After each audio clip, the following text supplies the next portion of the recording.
2002년 5월 20일 초여름의 설악산 자락은 짙은 녹음과 안개가 뒤섞여 있었습니다. 이른 아침부터 비 온 듯 습기가 가득했고 산새의 울음이 골짜기마다 번져나갔습니다. 그날 한 부부가 조용히 차 한 대를 세웠습니다.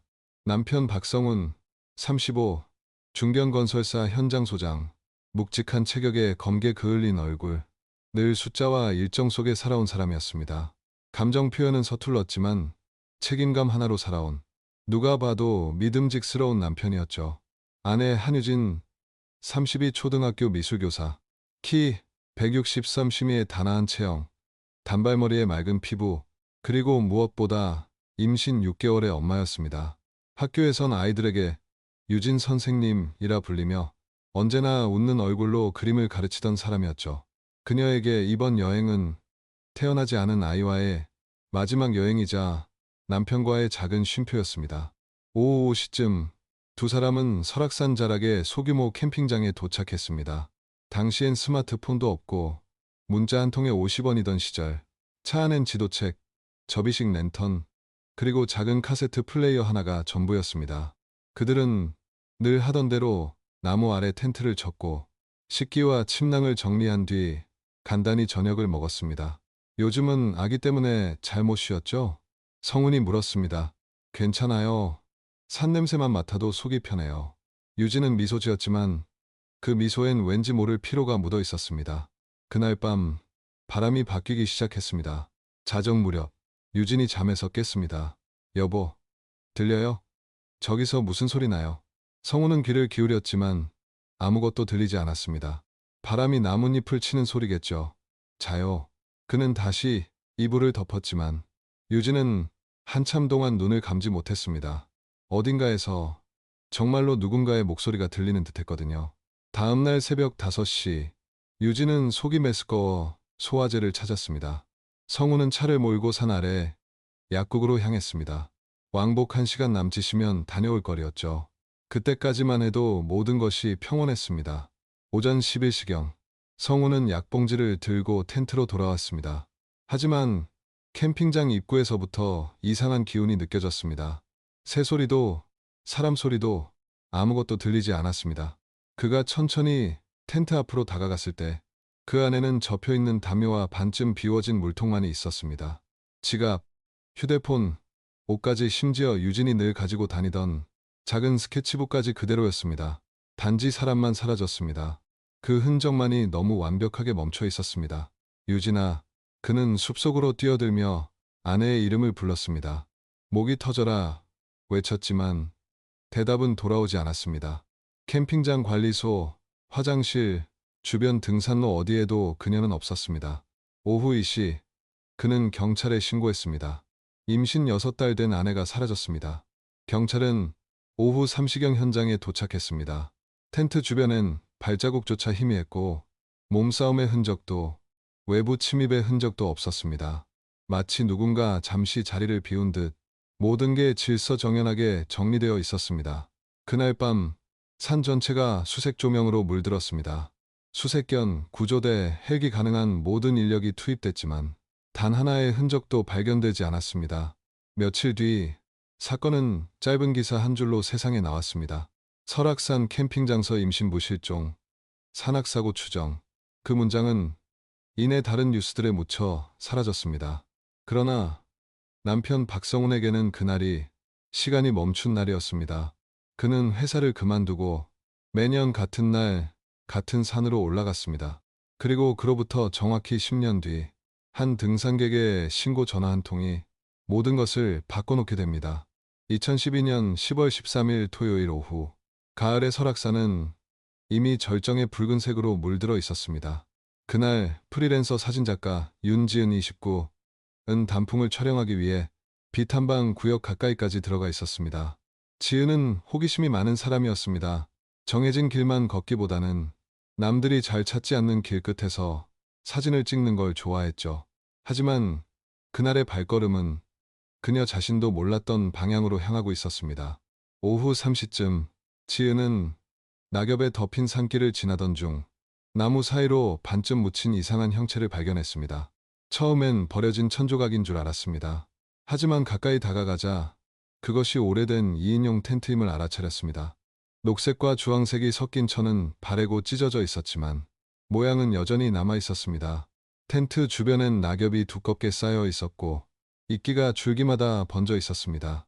누군가 최소 10년은 손대지 않은 흔적이었습니다. 지은은 텐트 지퍼를 조심스레 열었습니다.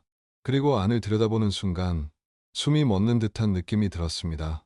안에는 낡은 여성용 외투 하나, 반쯤 찢어진 캠핑 매트, 그리고 물에 젖어 얼룩진 수첩 한 권이 있었습니다.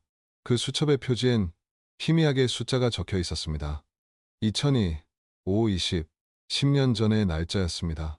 그녀는 직감했습니다. 이건 단순히 버려진 쓰레기가 아니라고. 즉시 휴대전화로 경찰에 신고를 넣었습니다.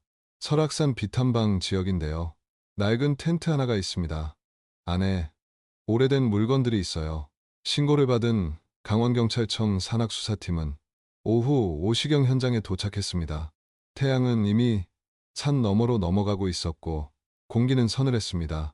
팀장 박현철 53 형사는 텐트 주변을 둘러보며 천천히 숨을 내쉬었습니다. 그는 오랫동안 미제 사건을 담당해온 베테랑 형사였습니다.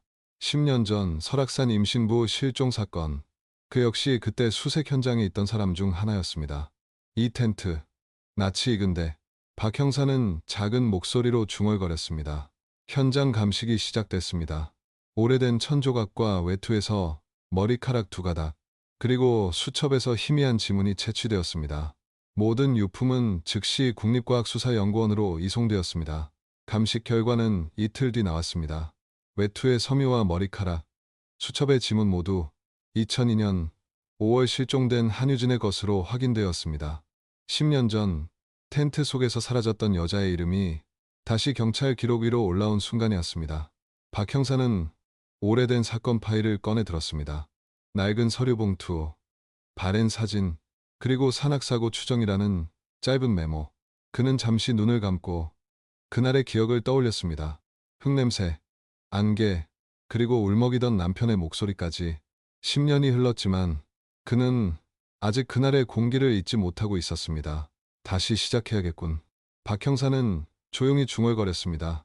그날 밤 경찰청 내부 서버엔 새로운 파일이 하나 생성되었습니다. 사건명 설악산 임신부 실종, 재조사 개시 2012. 이로써 10년 동안 멈춰있던 사건의 시계가 다시 움직이기 시작했습니다. 그리고 이 텐트 안에 낡은 수첩 한 권이 앞으로 한국 사회 전체를 뒤흔들 진실의 문을 열게 됩니다. 2012년 10월 17일 강원경찰청 미제사건 전담팀 사무실. 박현철 형사는 새벽부터 책상 위에 오래된 서류들을 펼쳐놓고 있었습니다. 표지가 누렇게 변색된 사건 기록 봉투엔 이렇게 적혀 있었습니다. 2002년 5월 설악산 임신부 실종, 종결, 산악사고 추정. 그는 천천히 봉투를 열었습니다. 안에는 당시 촬영된 현장 사진과 진술서, 그리고 수색 보고서 몇 장이 들어 있었습니다. 하지만 그 안의 내용은 허탈할 만큼 빈약했습니다. 남편 진술, 아침 11시 귀환 시 아내 부재, 현장 이상 없음, 실종 추정, 단 3줄, 그 아래엔 형식적인 서명이 찍혀 있을 뿐이었습니다. 박 형사는 이 말을 짚었습니다. 그때 자신도 현장에 있었지만 이렇게나 기록이 부실했는지는 처음 알았습니다. 그는 당시 수사관의 메모를 꺼내 읽었습니다. 비탄방 지역, 위험구역 진입 흔적 없음. 하지만 이번에 발견된 텐트는 분명 비탄방 구역 안쪽이었다. 이 말은 곧 당시 수색 범위가 실제보다 좁았다는 뜻이었다. 그는 커피 한 잔을 내려놓고 당시 수색 지도 위에 빨간 펜으로 동그라미를 그리기 시작했습니다. 캠핑장 중심 반경, 1km 경찰이 그어놓은 경계선, 그리고 그 바깥쪽 등산객이 텐트를 발견한 지점까지는 정확히 1.6km, 단지 600m 차이. 그때 조금만 더 넓혔다면 박 형사는 스스로 중얼거렸습니다. 10년 전, 단지 600m의 차이로 한 여자의 생사와 한 남자의 삶이 완전히 달라졌던 것입니다. 그는 남편 박성훈의 당시 진술을 다시 읽었습니다. 밤중에 아내가 이상한 소리를 들었다며 깼다는 부분, 그리고 새벽 5시에 마지막으로 대화를 나눴다는 부분. 그는 펜으로 그 문장을 밑줄 그었습니다. 이상한 소리라. 그게 뭘까? 박 형사는 새벽 5시에 아내의 휴대폰이 마지막 신호를 보냈던 위치를 떠올렸습니다. 당시엔 단순한 기지국 오류라며 무시했던 좌표. 하지만 지금 보니 그 위치가 정확히 이번에 텐트가 발견된 지점과 일치하고 있었습니다. 그는 오래된 지도 위에 2개의 점을 찍었습니다. 2002년의 마지막 신호 좌표, 그리고 2012년 등산객이 텐트를 발견한 위치. 2점을 잇는 직선은 정확히 산등성이를 따라 이어져 있었습니다. 그 길은 공식 탐방로가 아닌 오래전에 폐쇄된 옛 등산로였습니다. 유진 씨는 왜 새벽에 거기로 갔을까? 그의 머릿속엔 또 하나의 그림이 그려졌습니다. 혹시 누군가 그 소리로 그녀를 유인했을 가능성은 없을까? 박 형사는 수사팀을 불렀습니다. 당시 현장에 있던 구조대 명단 전부 다시 확보해봐요. 그리고 실종 직전 캠핑장 투숙자 명단도. 팀원들이 자리를 나가자 사무실은 다시 조용해졌습니다. 형광등 불빛 아래 박 형사는 10년 전 현장 사진을 확대해 들여다봤습니다. 습기에 젖은 풀, 접혀있던 담요, 반쯤 비워진 물통, 그 옆엔 잘려나간 나뭇가지 한 줄기. 그는 그것이 미묘하게 이상하다고 느꼈습니다. 누가 일부러 통로를 만들었던 건 아닐까. 그의 직감이 깨어나기 시작했습니다. 그날 밤 박 형사는 집으로 돌아가지 않았습니다. 컴퓨터 앞에 앉아 국립과학수사연구원의 정식 분석을 의뢰했습니다. 2002년 당시 촬영된 현장 사진과 이번에 발견된 텐트, 외투, 수첩의 이미지 비교. 10년의 시간차 속에서도 무언가 같은 손길의 흔적이 남아있을지도 몰랐기 때문이었습니다. 새벽 2시가 넘어가자 박 형사는 담배를 끄며 낮게 중얼거렸습니다. 이건 단순한 실족사가 아닐 수도 있어. 10년 동안 닫혀있던 사건의 문이 그의 손끝에서 조금씩 열리기 시작하고 있었습니다. 그리고 그 문 너머에서 아직 말하지 못한 누군가의 그림자가 천천히 모습을 드러내려 하고 있었습니다. 2012년 10월 20일 박현철 형사는 실종 당시 캠핑장 인근 CCTV와 통신 기록을 다시 확인하고 있었습니다. 10년이 지났지만 그가 찾는 것은 화질이나 데이터가 아니라 새벽의 소리가 남긴 흔적이었습니다. 2002년 당시 캠핑장엔 CCTV가 한 대뿐이었습니다. 그마저도 화질이 좋지 않아 밤엔 아무것도 구별할 수 없었죠. 하지만 그는 영상의 한 구간을 반복 재생했습니다. 2002년 5월 22일 새벽 5시 3분, 짧은 순간 프레임 끝자락에서 희미한 불빛이 움직였습니다. 랜턴 불빛 같았지만 방향이 묘했습니다. 캠핑장 안이 아니라 빛 한 방 지역 쪽으로 향하고 있었던 것입니다. 저 불빛이 혹시 그녀가 본 소리의 주인공이었을까? 그는 스스로 중얼거렸습니다. 박 형사는 통신사로부터 받은 기지국 자료를 다시 분석했습니다. 실종자 한유진의 휴대전화는 새벽 4시 58분 캠핑장에서 약 1.6km 떨어진 구역에서 마지막 신호를 남겼습니다. 그 좌표는 이번에 텐트가 발견된 자리와 완벽히 일치했습니다. 박 형사는 머릿속으로 그 새벽의 장면을 그렸습니다. 임신 6달의 여자가 무엇인가를 보고 혹은 듣고 어둠 속 산길로 걸어 들어가는 장면. 그녀가 나간 이유는 무엇이었을까? 도움을 요청하는 소리? 아니면 누군가의 유인? 그는 다시 수사팀을 모았습니다. 당시 새벽 4시에서 6시 사이 캠핑장 주변에 있었던 모든 사람을 찾아봅시다.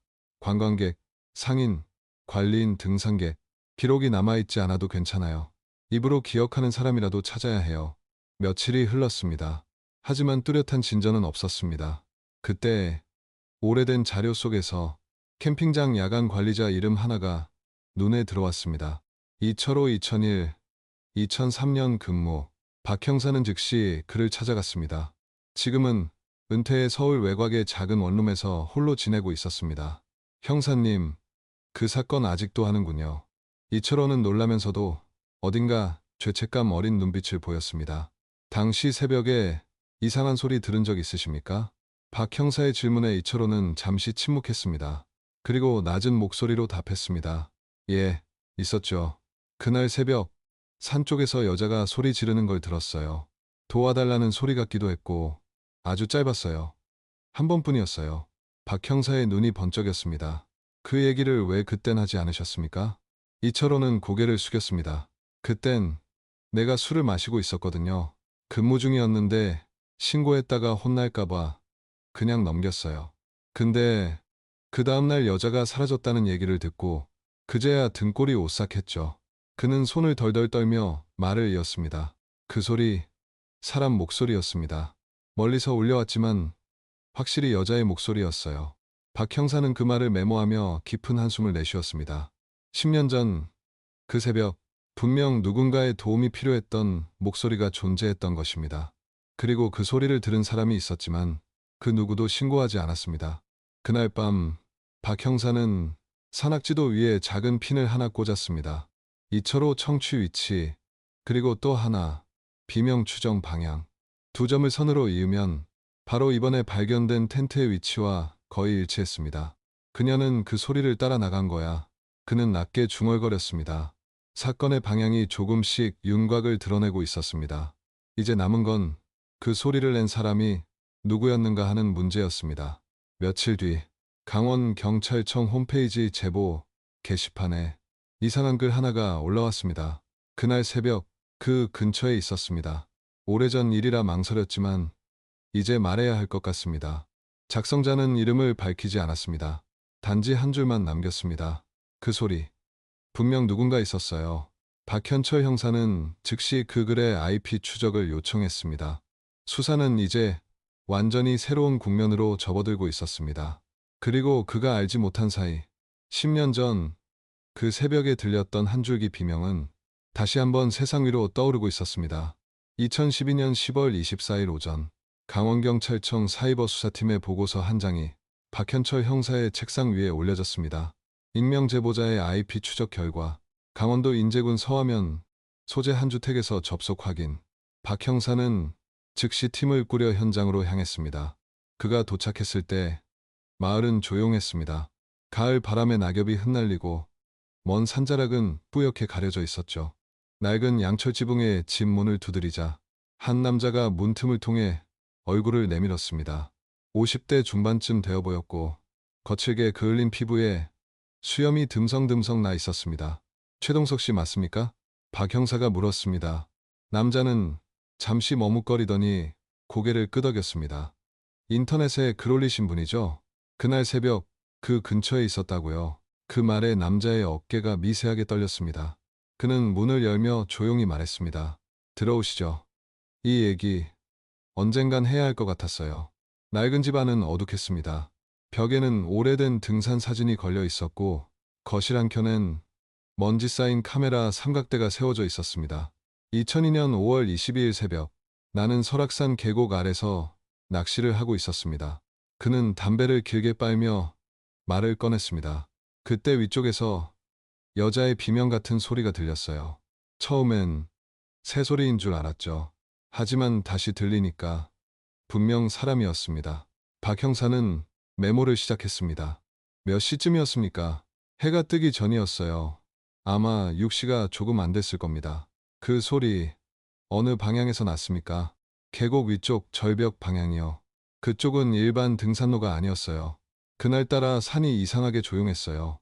잠시 침묵이 흘렀습니다. 최동석은 고개를 숙인 채 말을 이었습니다.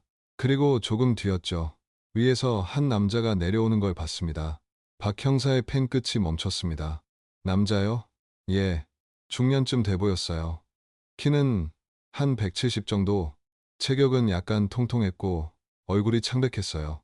등산복 차림이었는데 바지에 흙이 잔뜩 묻어 있었습니다. 그 사람 뭘 들고 있었습니까? 잘은 모르겠지만 무언가를 손에 쥐고 있었어요.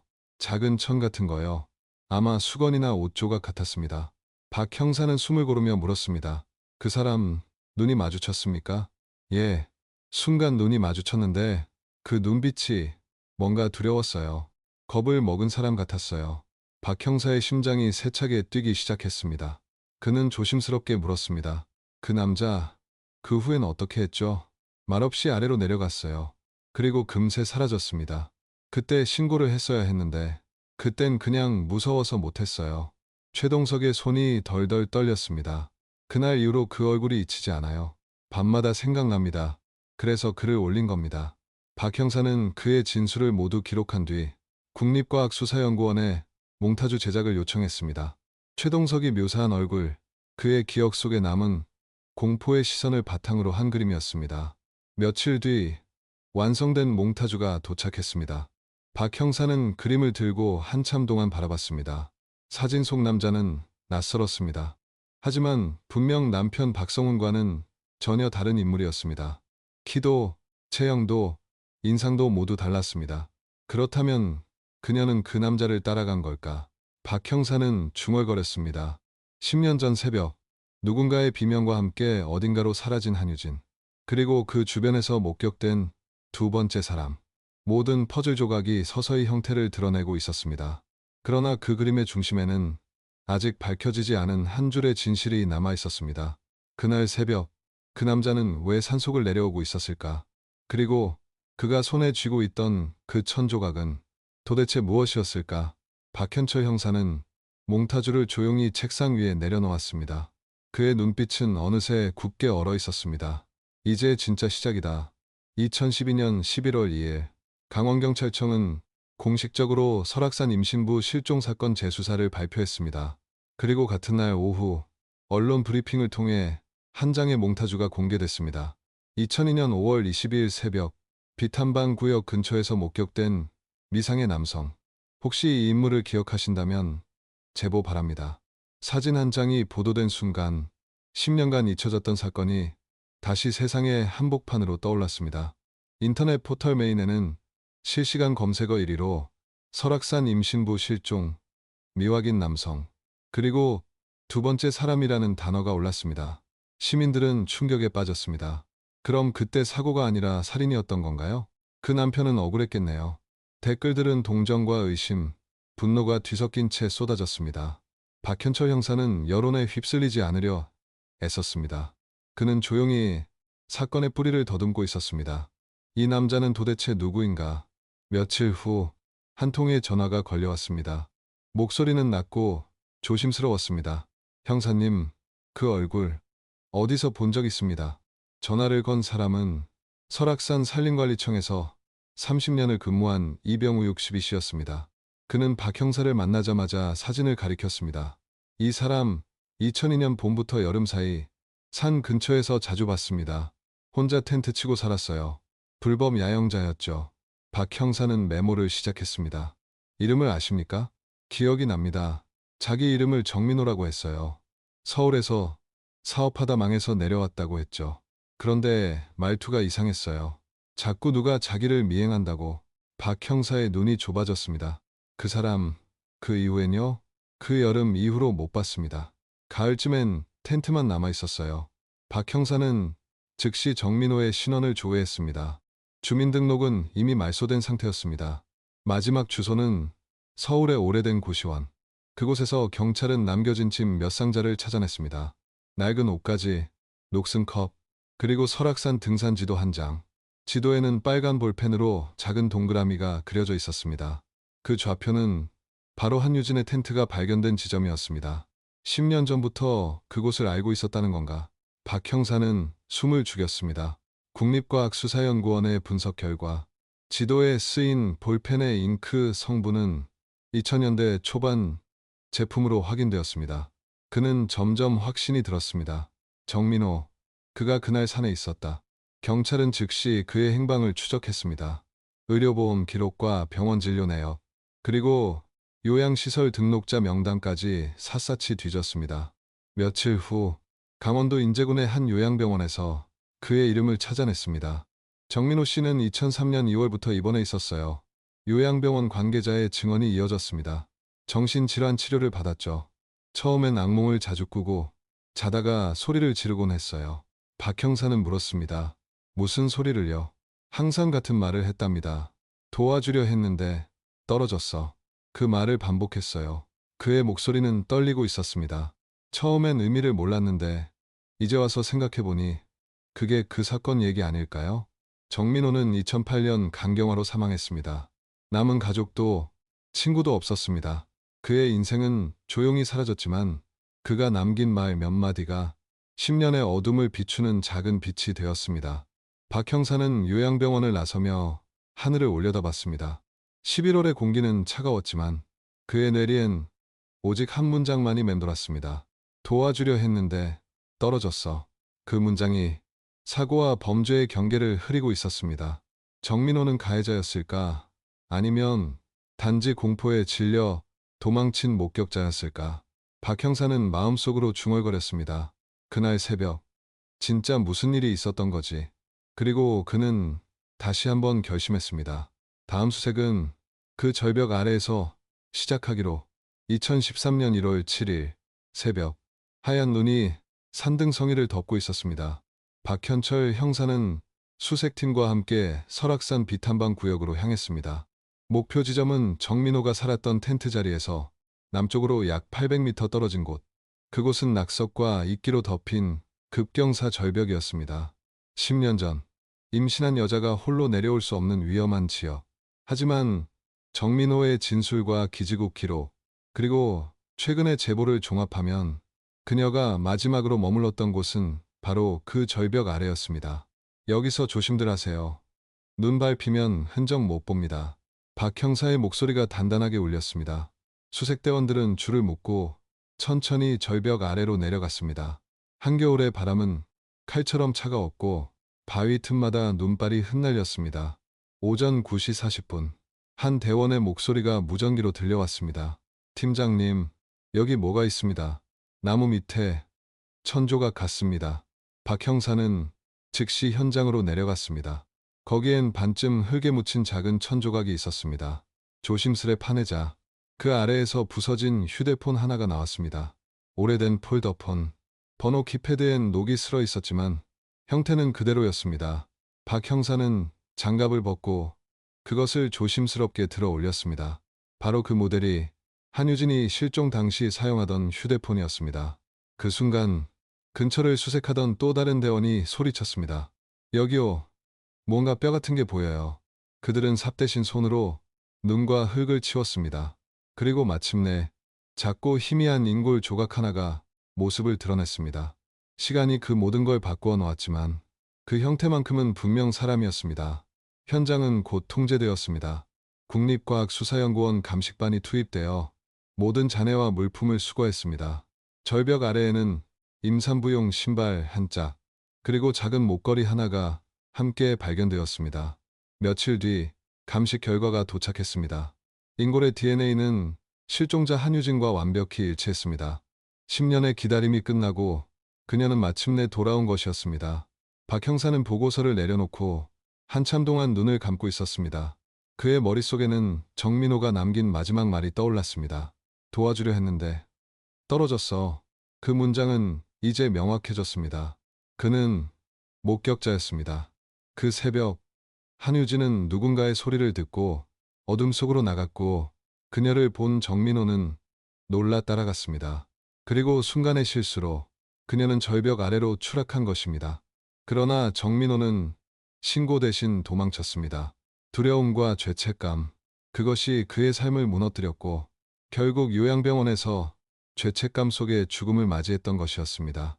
박 형사는 절벽 아래를 다시 찾았습니다. 눈은 이미 녹기 시작했고 바람은 고요했습니다. 그는 땅 위에 작은 꽃 한 송이를 내려놓았습니다. 이제 됐어요. 당신을 찾았습니다. 10년간 이어진 수색, 수많은 오해와 침묵, 그리고 한 남편의 기다림은 이 순간에서야 끝을 맞이했습니다.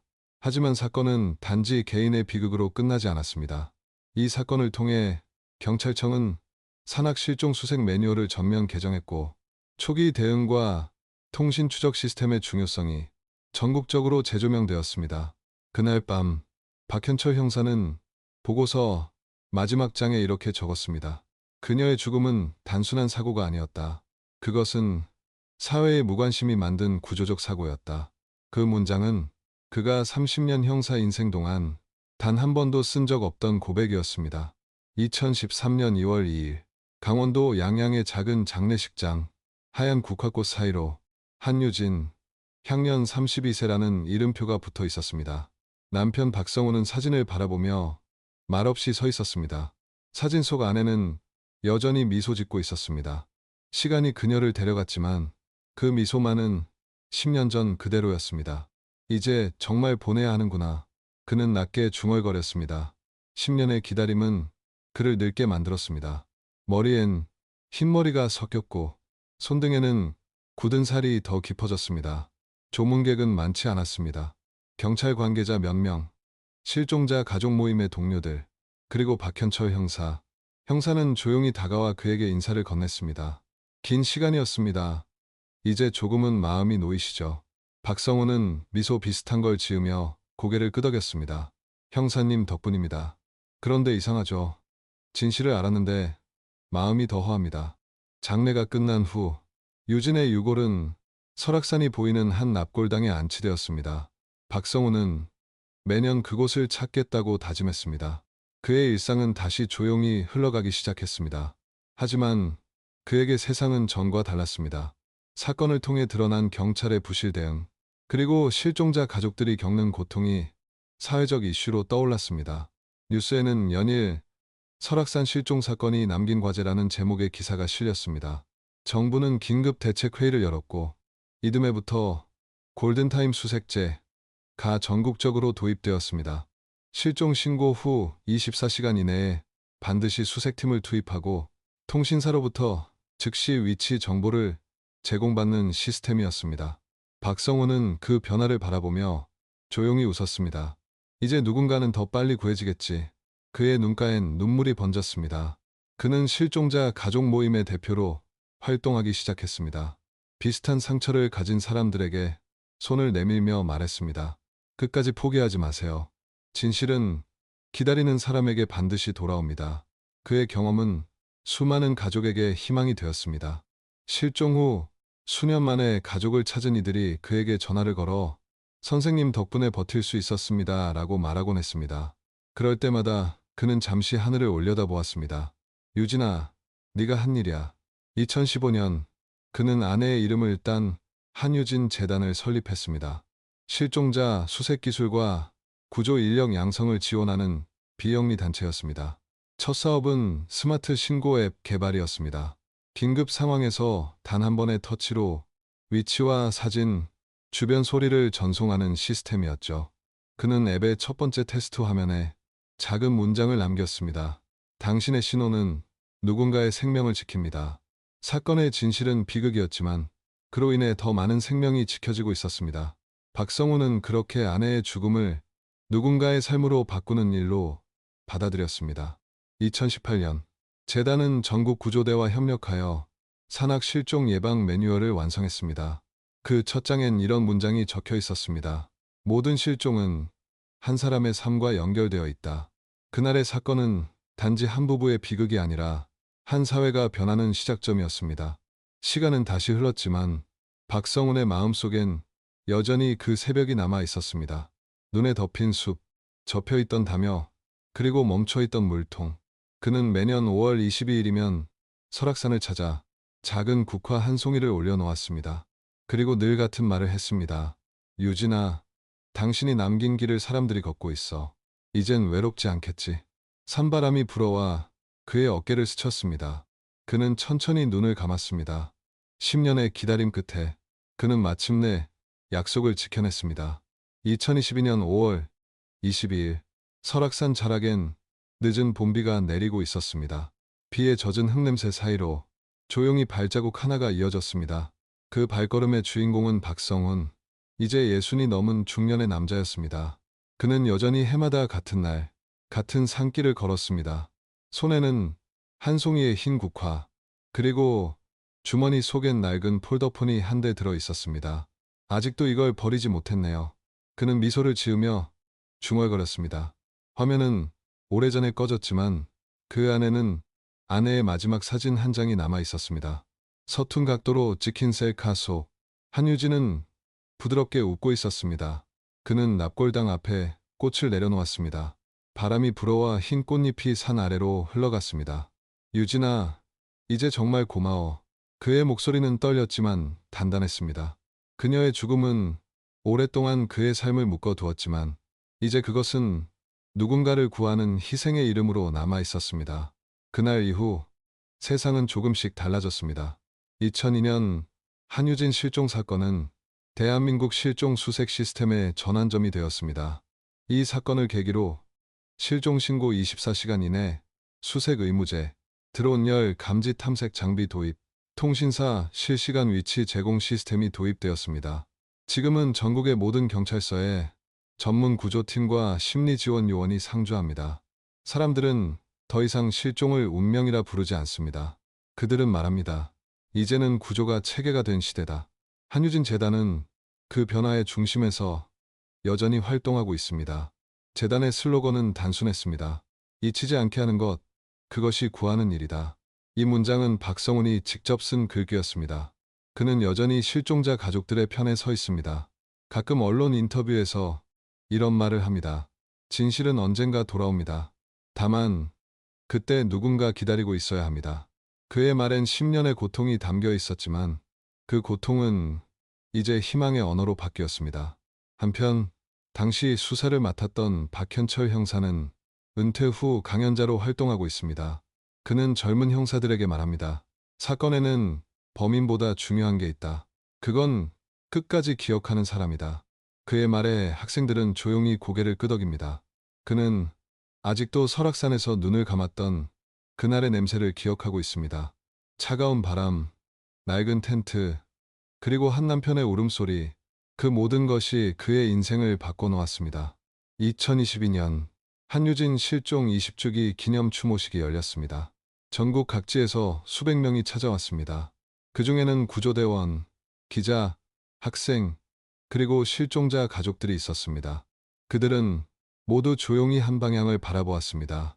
비에 젖은 바위 위에 작은 비석 하나가 세워져 있었습니다. 그날의 흔적이 오늘의 길이 되다. 누군가 눈물을 훔쳤습니다.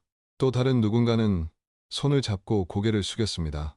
그날의 비극은 결국 더 많은 생명을 살리는 제도와 의식으로 남았습니다. 누군가의 끝없는 기다림이 이제 수많은 사람의 시작이 된 것이었습니다.